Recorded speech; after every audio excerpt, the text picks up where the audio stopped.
قائد الأفكار المبرمج البشري الوحيد في الوطن العربي. بتسأل انت جبت الكلام ده منين؟ انت دراستك ايه وكورساتك ايه وكل الحاجات دي كلها؟ انا قلت قبل كده انه موهبة من عند ربنا سبحانه وتعالى، وفي مصادر معينة بتعلم منها وبتساعدني في حاجات معينة، بس مش هقول اكتر من كده.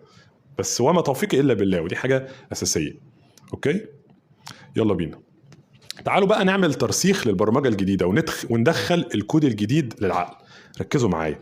انت دلوقتي عرفت انك متبرمج، وعرفت ان البرمجة القديمة دي خلتك تحب الفقر وتخاف من النجاح وتتعلق بأي فتات يتحدف لك وتقول الحمد لله.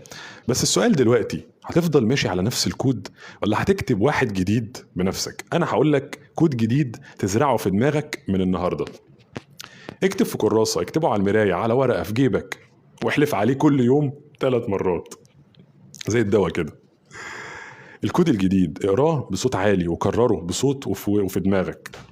انا المسؤول عن كل حاجة في حياتي، مش الحكومة ولا اهلي ولا ربنا ظالمني. انا اللي كنت نايم ودلوقتي فقت، وهفك كل برمجة خلتني اعيش تحت، وانا خلقت علشان اعيش فوق واكبر واغير.